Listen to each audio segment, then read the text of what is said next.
leímos el texto de hoy, ¿no? Pues entonces voy a pasar a leer el texto de hoy. O lo leo, este es en vivo. Primero que nada, quiero dar gracias a Dios por la oportunidad que me regala de estar aquí en su altar, prestada, para traer el mensaje que Él tiene para nosotros en el día de hoy. Fue difícil acercarme a este texto, fue difícil, según se fueron sumando elementos, cuando la hermana presidenta, mi comadre, me dijo, vamos, ¿qué tal si invitamos visitas hoy? Y yo le dije, pero es que me toca a mí. Me toca a mí. Entonces Hilda dijo, pues mejor, ¿qué pasa? No pasa nada. Así que eso suma al factor de mis nervios, que los que son visitas no saben que yo soy buena gente.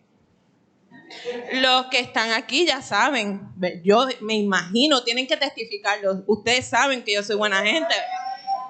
Amén, amén. Pero las visitas no lo saben, así que esto suma. Entonces el pastor está de vacaciones, lo excusamos por eso, pero también eso como que suma, es una responsabilidad gigantesca que cae sobre mis hombros. Así que no fue fácil. Entonces, adicional a eso, es un texto que hemos repasado, leído, hemos escuchado infinidad de reflexiones acerca de este pasaje. Nada más mencióneme así, como cuántas veces usted ha leído sobre el milagro de los 5,000. Desde la clase bíblica de niños venimos escuchando del milagro de los 5,000. Así que en mi reflexión dije, ¿qué puedo decir yo que ya no se haya dicho? Si esto ya lo hemos repasado. Y yo creo que ese fue mi primer error.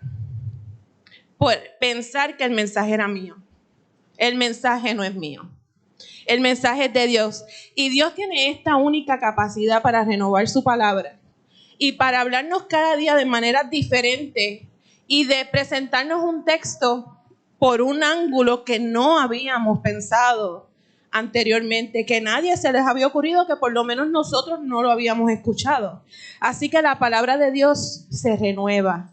Y cuando decimos amar al prójimo, pues esto es un mensaje también que sabemos como cristianos que debe ser parte de nuestro norte, así como lo presentaba la hermana Aida en la clase bíblica y Nancy en la liturgia. Amar a nuestro prójimo debe ser nuestro eslogan, deberíamos tenerlo escrito en nuestra ropa y tenerlo como motivo de vida cada día de nuestra vida.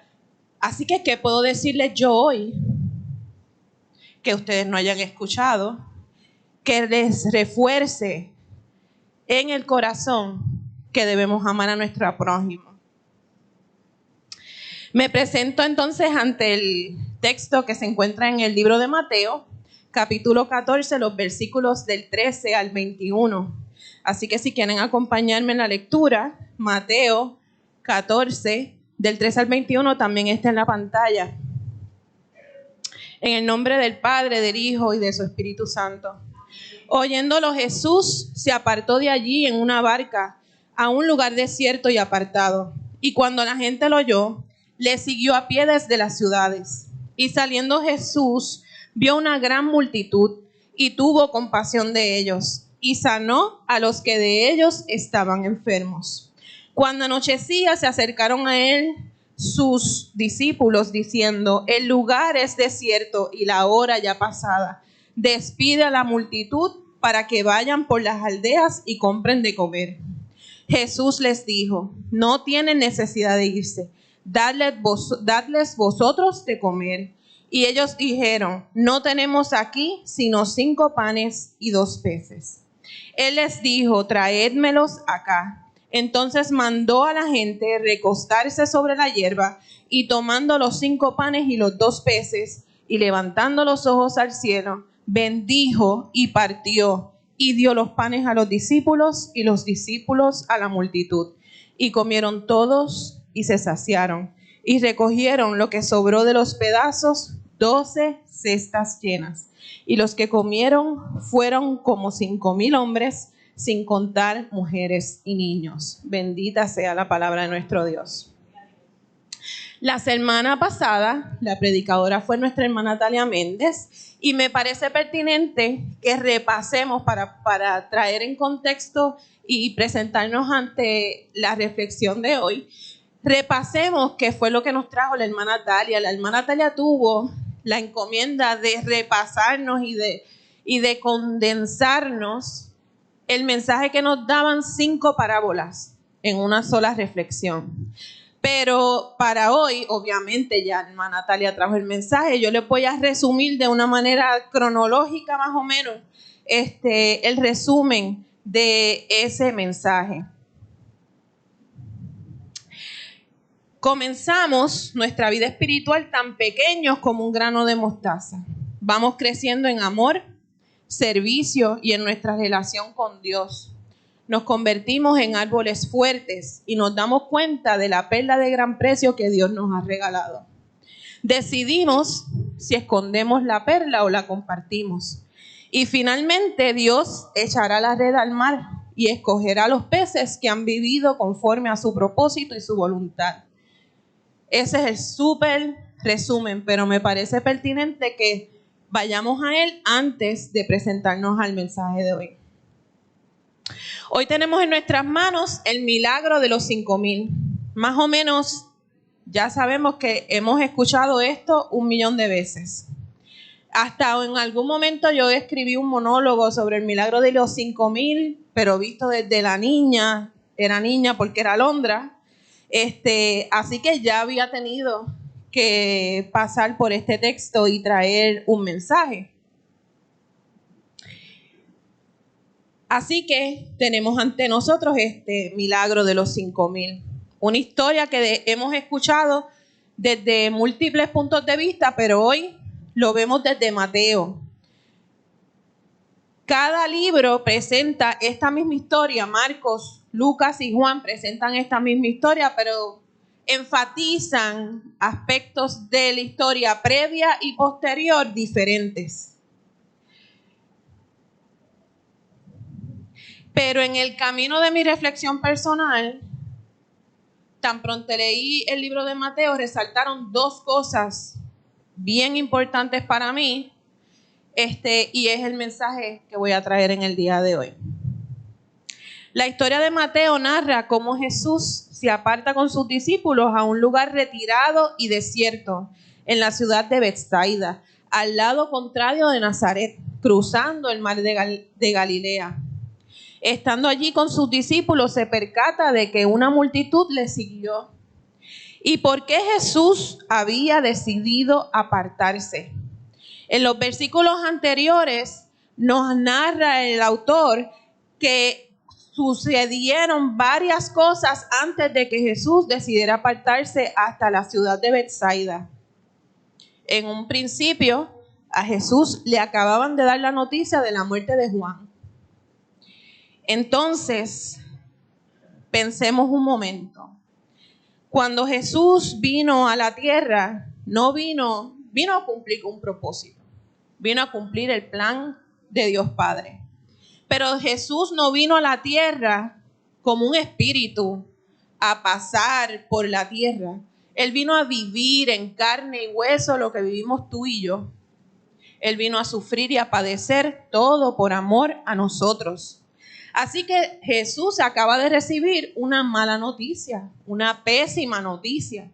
Así que quisiera que nos pusiéramos un momento en el lugar y en la posición de Jesús, de cómo se debe haber sentido al recibir esta noticia. La Escritura no nos dice cómo reaccionó Jesús. No nos dice particularmente ni que lloró, ni que estaba triste, ni que estaba con coraje. No nos dice, pero nosotros podemos imaginar porque sabemos lo que es el dolor. Sabemos lo que es el dolor de la pérdida. Y Juan es un discípulo amado, primo de Jesús, pero que su misión en la vida fue preparar el camino para que Jesús cumpliera con su ministerio. Así que para Jesús sabía el valor de Juan. Jesús sabía que Juan había muerto de manera injusta. Así que eso tiene que haber dolido, tiene que haberse sentido quebrantado.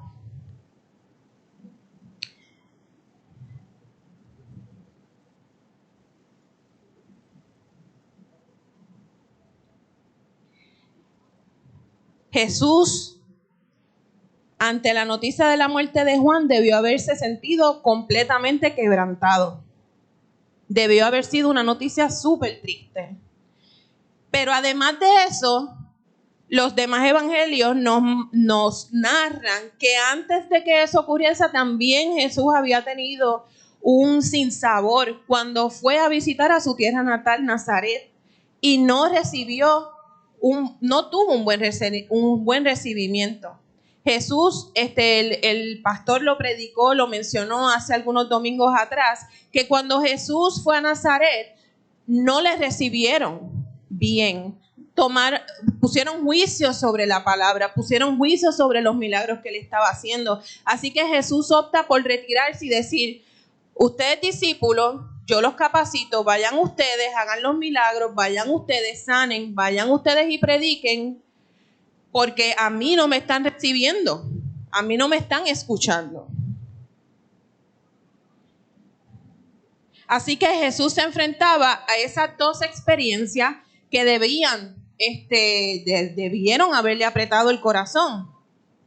Así que Jesús, una vez los discípulos terminan su trabajo en Nazaret, se mueve a la ciudad de Betsaida y busca el lugar más remoto que encontró en la ciudad de Betsaida. Y entonces mi corazón sintió curiosidad y me pregunté, ¿por qué Jesús decide apartarse? ¿Por qué tenía la necesidad de apartarse? Y empecé a buscar información y empecé a leer otros textos y seguí buscando. Y me di cuenta de varios detalles. Jesús vino con un plan estratégico. ¿Quién sabe lo que es un plan estratégico? Diana sabe lo que es un plan estratégico. Jesús vino con un plan estratégico. Y para que ese plan se cumpliera, todas las fichas tenían que caer en el lugar correcto. Todas y cada una de las fichas tenían que caer en el lugar correcto. Jesús no vino a la tierra a sanar enfermos únicamente. Tampoco vino únicamente a sacar demonios. Esa no era su misión. Su misión es mucho mayor que eso. Los milagros que Jesús realizó fueron la estrategia del plan estratégico para, en primer lugar, evidenciar su identidad. El Mesías, el Cristo. También, a través de los milagros, ofreció el amor de Dios a los olvidados y los despreciados. Con cada milagro le dijo a aquellos que estaban sin esperanza: Dios está contigo. Dios te ama. El reino de Dios también es para ti. A los pecadores, a través de los milagros, les dijo: hay esperanza. Dios te perdona si te arrepientes. Y si te entregas a Él, te prometo un nuevo comienzo y una nueva vida. También con cada milagro y con cada enseñanza, Jesús le dice a su pueblo, y hoy nos dice a nosotros: con la llegada de Jesús se reescribe la ley, de forma que podamos entender que ninguna ley queda por encima del amor de Dios. Oiga, no porque la ley haya sido incorrecta, no porque la ley no sea necesaria, sino porque nunca la ley puede estar por encima del amor y la misericordia de Dios y de nosotros para nuestro prójimo. Por eso en Mateo 22 nos dice: amarás al Señor tu Dios con todo tu corazón, con toda tu alma, con toda tu mente. Este es el primero y grande mandamiento, y el segundo es semejante: amarás a tu prójimo como a ti mismo. Con cada milagro de Jesús, esta verdad se reafirmó. El ministerio de Jesús es el ministerio de ministerios. No hay ningún ministerio mayor a ese. El más importante de todos. Pero, ¿qué hubiera pasado si Jesús se hubiera dedicado únicamente a sanar enfermos? ¿Qué hubiera ocurrido? Si Jesús hubiera dicho, no, yo me voy a quedar aquí porque yo quiero sanar enfermos, porque llegaron 1000, pues me entretengo con los 1000. ¿Qué hubiera pasado? Y entonces aquí los llevo de nuevo a un ejercicio de visualización. ¿Qué pasa en Puerto Rico si se entera la gente que hay alguien famoso comiendo alcapurrias en Piñones? ¿Qué pasa? La gente no cabría, se hunde Piñones de tanta gente. Porque donde alguien se entera que alguien famoso está, todo el mundo quiere llegar, todo el mundo quiere verlo. De la misma manera, si Jesús hubiera llegado a la esquina de la calle Frontera, ¿cómo estaría la calle Frontera? Aquí no podríamos ni llegar aquí, tendríamos que venir a pie, sí podemos colarnos. Cuando la gente se entera de que algo bueno está pasando en alguna parte, la gente se moviliza, la gente detienen el tráfico, detienen el flujo vehicular, detienen el flujo peatonal. A la gente no le interesa que usted no puede pasar. Yo quiero verlo de cerca. Yo quiero estar allí. ¿Y qué usted cree que pasó cuando la gente se fue enterando que había alguien que llevaba mensaje de esperanza? Que había alguien que sanaba. Que había alguien que devolvía la vista. ¿Qué usted cree que pasó? Jesús no iba, si Jesús se quedaba con los que le llegaban, no se movía de cada ciudad y Jesús tenía un ministerio que cumplir. Jesús no se podía quedar en una ciudad. Entonces no lo podríamos llamar el ministerio de ministerios. Jesús sabía a cuántas ciudades tenía que llegar.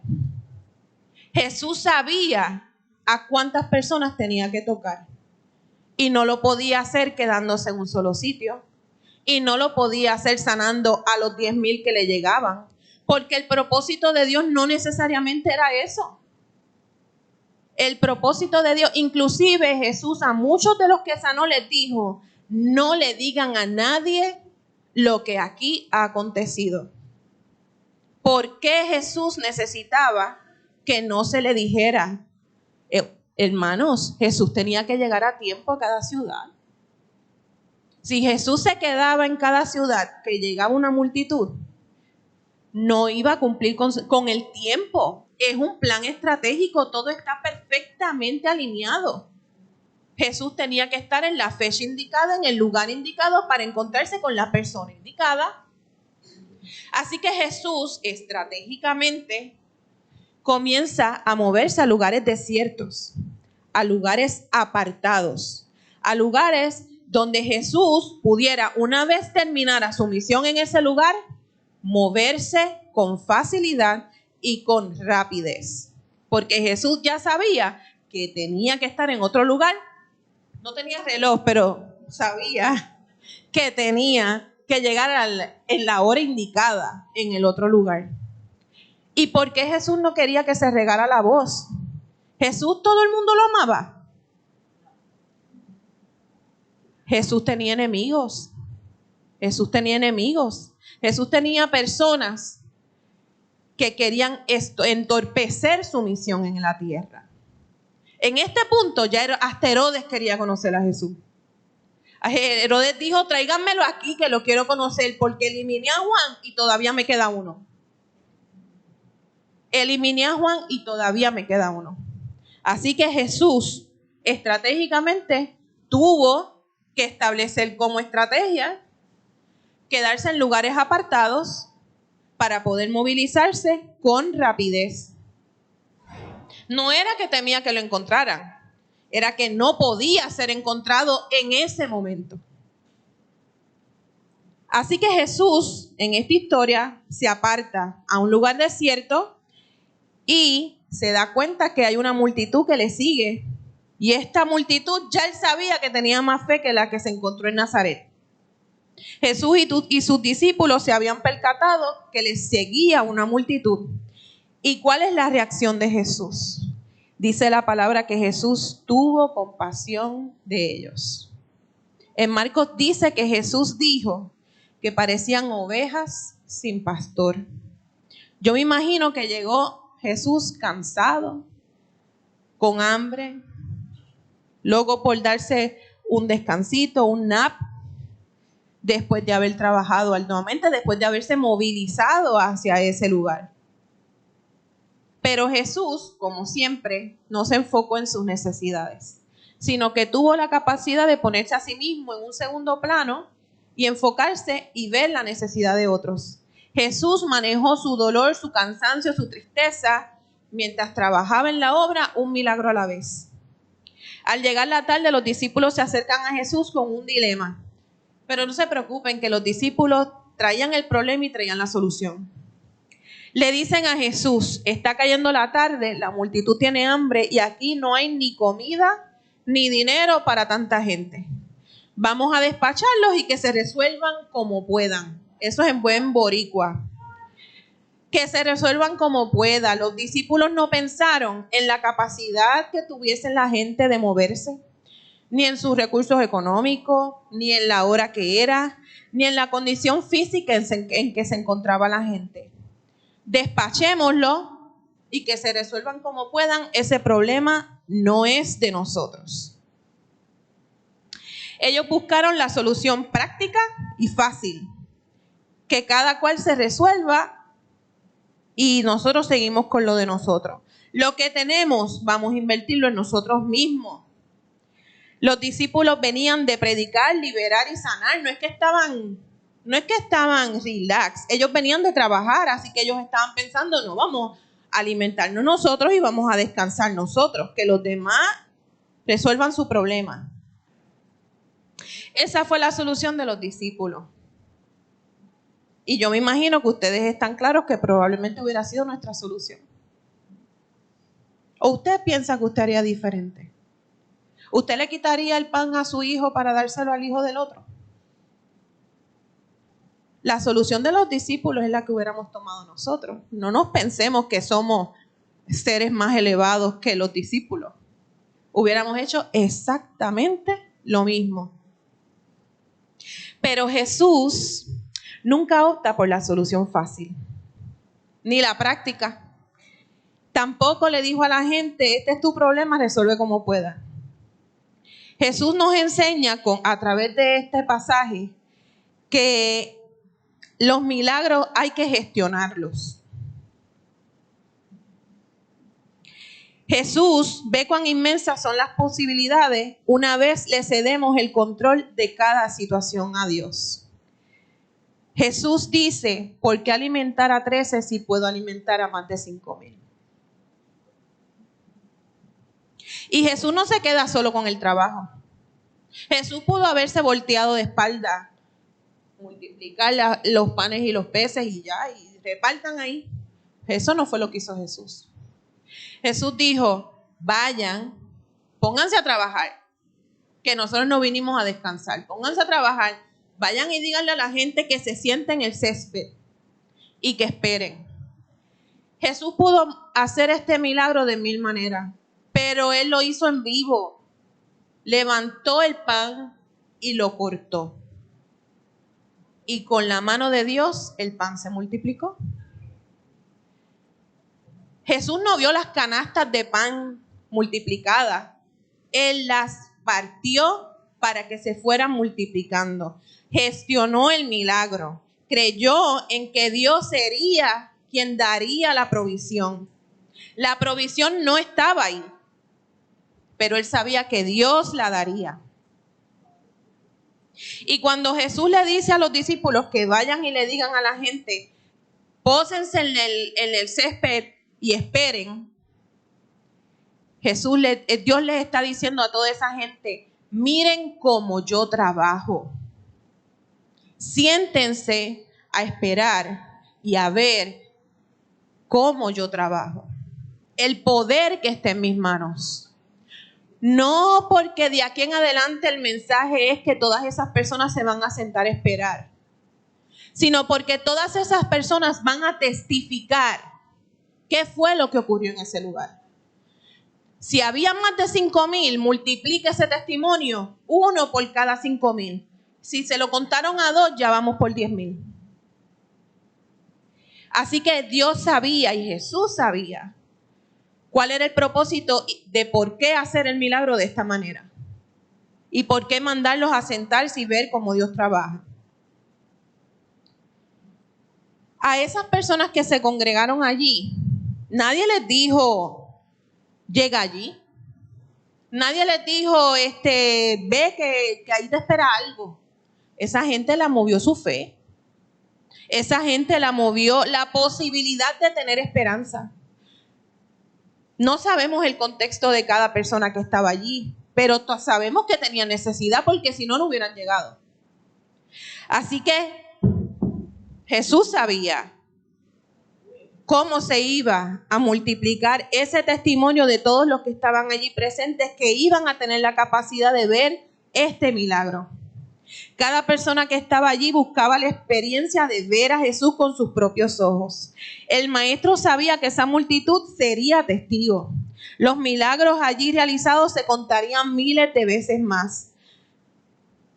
De la misma forma, cuando cada uno de nosotros obra en obediencia a Dios, cuando prestamos el corazón al Espíritu Santo, aun cuando pensamos que no somos suficientes como un grano de mostaza, o que nuestros recursos no son suficientes, Dios mismo se presenta y hace la obra. Talia decía la semana pasada que éramos chiquititos como un grano de mostaza. A veces pensamos que no tenemos suficiente para hacer grandes obras, pero se nos olvida que nosotros no es lo mismo a nosotros en las manos de Dios. Dirigidos por su mano, haremos grandes cosas. Cosas que jamás imaginamos. Usted pensaba que yo iba a estar aquí. Yo no lo sabía. Pero con Dios lo imposible se hace posible. Pero entonces usted dice, pero ¿y en qué dirección nos movemos? A veces nos preguntamos, pues yo quiero hacer algo, yo quiero trabajar para la obra de Dios, pero yo no sé cómo hacerlo. Pues primero que nada, como decía Nancy, tenemos que buscar a Dios y a su presencia. Cada día tenemos que invertir en nuestra relación con Dios. Tenemos que invertir nuestro tiempo en Dios. Nuestro tiempo, nuestro preciado tiempo. Ese tiempo que a veces se nos va moviendo el dedo de lado a lado y para arriba y para abajo en el teléfono, en la tableta. Ese tiempo estaría mejor invertido dedicándoselo a Dios. Ciertamente Dios trabaja con cada uno de nosotros de formas diferentes. A unos Dios les habla con tanta claridad que casi es imposible hacerse el desentendido, aunque nos desentendamos. A otros Dios les envía millones de señales y ni cuenta se dan. Pero hermanos, si ya estamos aquí, significa que ya usted sabe que necesita de Él. Ya reconocemos que lo necesitamos y sabemos que hay plenitud de vida en Él. Así que nos toca hacer un poquito más, conectarnos más, leer más y hacer como nos invita el tema de hoy, cuidar de nuestro prójimo. Ya tenemos el paso 1, buscar a Dios cada día y encomendar nuestro camino a Él. El segundo paso para mí es que debemos prestar atención. Dios nos da ejemplos cada día de las cosas que debemos hacer y cómo las debemos hacer. Tenemos un manual de instrucciones, que es la Biblia, pero será un libro más si no lo usamos, si no lo leemos. Pero no leerlo como el papagayo, porque a veces lo leemos y no entendimos nada. Pues es obvio que tenemos que volver a leerlo. Y si no lo entendí la segunda vez, es obvio que tengo que leerlo una tercera. Y si tengo una tercera y no lo entiendo, busque ayuda. En esta iglesia debe haber alguien que le aclare la duda. Así que tenemos que escudriñar el libro de instrucciones. Estamos en tiempos difíciles. Y la única forma de no confundirnos y desviarnos del camino es profundizar en Él. No podemos confiar ciegamente en lo que otros dicen. Cuando usted reciba palabra o mensaje, tiene que tener la capacidad individual de analizar esa información. Tiene que tener la capacidad de poder pasarla por el crisol de la palabra y pasarla por el crisol del Espíritu Santo y determinar si esa palabra es para usted, si esa palabra es de edificación para usted, si esa palabra viene de Dios. A medida que intimamos nuestra relación con Dios nos abre los ojos. No podemos depender de lo que otros nos digan, hermanos. Esto lo voy a decir, pero es un poco difícil de decirlo. La salvación no es colectiva. Colectivamente nos sostenemos. Colectivamente nos apoyamos. Colectivamente nos consolamos. Colectivamente nos amamos. Pero colectivamente no nos salvamos. Tenemos que hacer el trabajo. No podemos depender del trabajo de otro para nuestro crecimiento espiritual. Yo tengo tantas personas alrededor mío que son ejemplo y que me inspiran, que si yo hago la lista, no acabo. En esta iglesia, nada más, no voy a decir nombres porque no quiero, pero en esta iglesia hay montones de personas que me sirven de inspiración y que me son de guía para mi vida espiritual. Y yo no estoy diciendo que esas personas son perfectas. De entrada, si pensamos que el hermano que estoy teniendo de referencia es perfecto, me voy a equivocar, me voy a decepcionar. Cada uno de nosotros va a errar en algún momento. Algún momento van a hacer cosas que no nos agradan o que no nos parecen. Pero tengo la capacidad de ver toda, como decía Nancy, la lista de todas las cosas buenas que tienen las personas. Cuando hacemos esa lista, tenemos la capacidad de encontrar esa guía que necesitamos para guiar y trabajar en nuestra vida espiritual. Entonces, entre todos esos ejemplos, yo quiero hablar de uno, porque voy a aprovechar que estoy aquí en el micrófono y esa persona que voy a mencionar, cada vez que coge el micrófono habla de mí. Así que yo me voy a desquitar hoy y les voy a hablar de Alondra.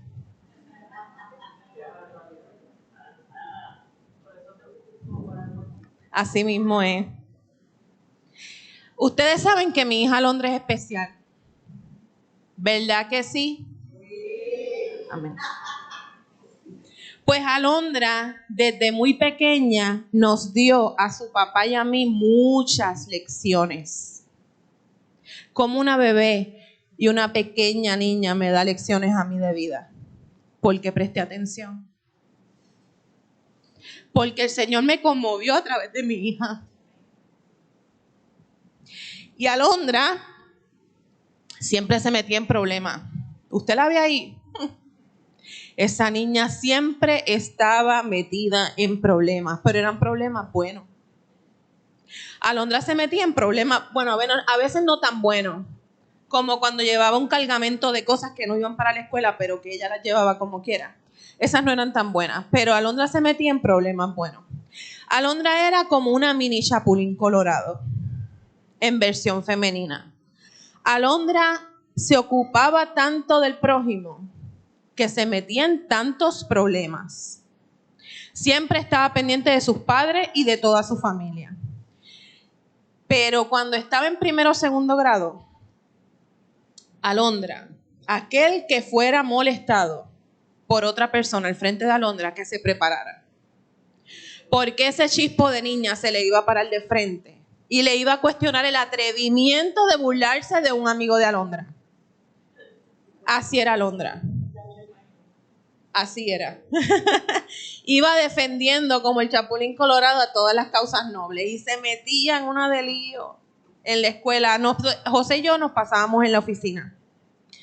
Cuando le dábamos unos chavitos para que hiciera algo en la escuela, comprar unos libros y qué sé yo, ¿usted sabe qué hacía Alondra? ¿Usted cree que Alondra compraba el librito? Alondra hacía un happy hour de Capri Sun en la tiendita de la escuela. ¿Por qué gastarlo en libros si puedo refrescarme a mí y a mis amigos? Ya según fue creciendo y en su adolescencia se topó con problemas más complejos, problemas más difíciles.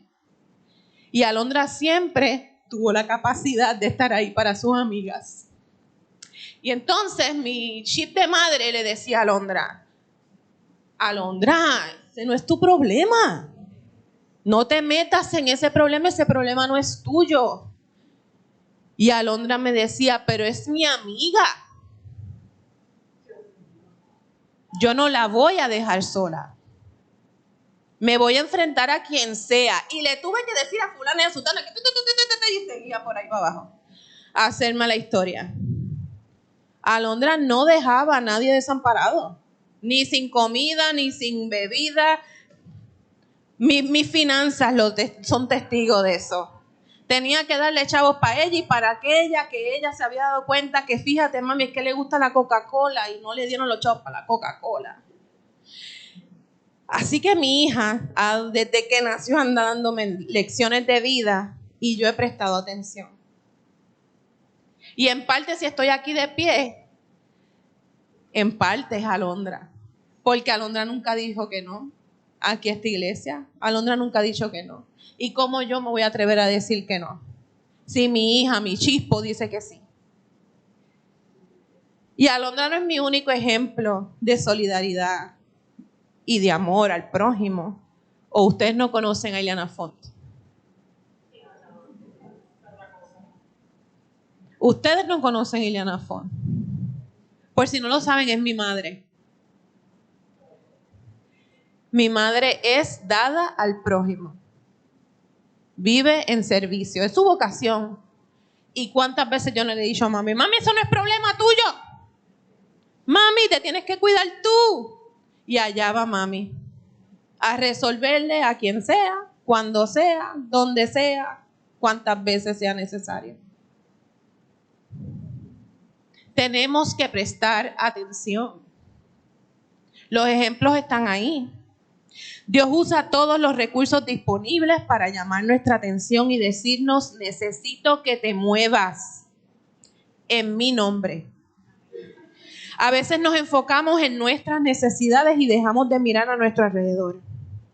Jesús, a través de su paso por la tierra y a través del texto que hoy discutimos, nos demuestra cómo nos puso a nosotros antes que sus necesidades. Por eso se entregó como regalo de amor a la humanidad. Aún ante nuestros ojos, la canasta está vacía. Si Dios dice que da para 5,000, va a dar para 5,000. Cuando Dios nos mueve a ayudar a nuestro prójimo, teniendo tal vez nuestro granero vacío, Dios nos respaldará. Dios suplirá. Y aquí tengo que detenerme un momento, porque esta es para mí el mensaje más difícil y es el que me quitó el sueño. Dios me quitó el sueño y me dijo, tienes que decirlo. Cuando algo esté escrito en el plan de Dios, Dios lo va a hacer con o sin ti.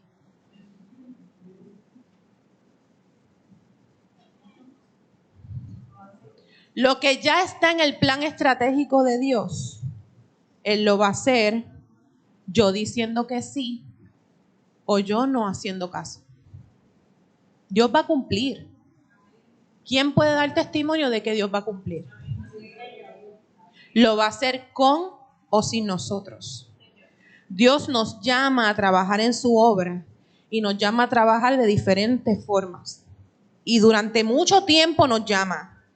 Pero si decidimos no hacer caso y no hacer lo que Dios nos llama a hacer, la pérdida es nuestra.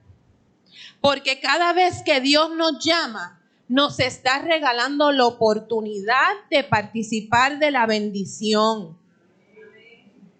Si Dios va a obrar un milagro en alguien y usted lo llama, Dios lo llama a usted para ir a donde esa persona y usted no va, créame que Dios va a mover a otra persona. Probablemente Dios ya está moviendo simultáneamente más de 5 personas. Porque Dios va a garantizar que su plan se cumpla con o sin usted. Nos está regalando el privilegio de participar de la bendición, de participar del banquete que Él sirve cada día. Cuando participamos de ese banquete que Dios nos sirve, crecemos en nuestra vida espiritual. Lo conocemos más, intimamos nuestra relación con Él. Dios se nos va a revelar de otras maneras que no esperábamos. Pero tenemos que hacer caso. No, Dios no nos está obligando. Dios no nos está obligando. Nos está diciendo, escoge tú. Yo te estoy llamando. Y tú decides si quieres participar o no. El milagro va con o sin usted. Usted escoge si será el buen ejemplo que alguien está esperando.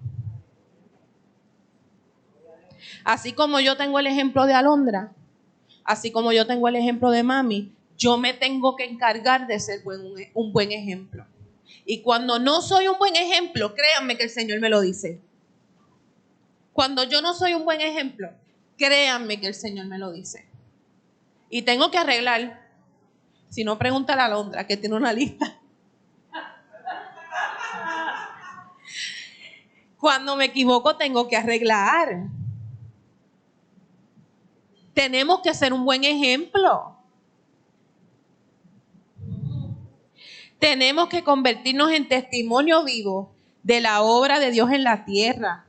Cada uno de nosotros nos convertimos potencialmente en el ejemplo que otro está esperando.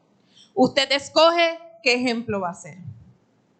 Usted escoge si vamos a coger las soluciones fáciles y prácticas para el día a día, como la de los discípulos, que le dijeron a Jesús, vamos a decirles que se vayan y que se resuelvan como puedan. Comamos nosotros, que tenemos hambre. Con esto definitivamente no estoy trayendo un mensaje de que no somos importantes y necesarios para Dios. Lo que le quiero decir es que el propósito de Dios se va a cumplir y debemos decidir si queremos participar de la bendición o no. Cada uno de nosotros es necesario. Aquí en la iglesia, aquí en la obra, aquí en Puerto Rico, cada uno es necesario. El trabajo de la iglesia es arduo y definitivamente es más fácil levantar del suelo una carga pesada entre 100 que cargarlo uno. Alrededor nuestro siempre habrá necesidad. La visible, la invisible. Necesidad económica, de amor, de tiempo, de techo, entre otras tantas. Pero para verla y para saber cuándo actuar, necesitamos abrir bien los ojos, los oídos, el corazón, para escuchar la voz de Dios a través del Espíritu Santo.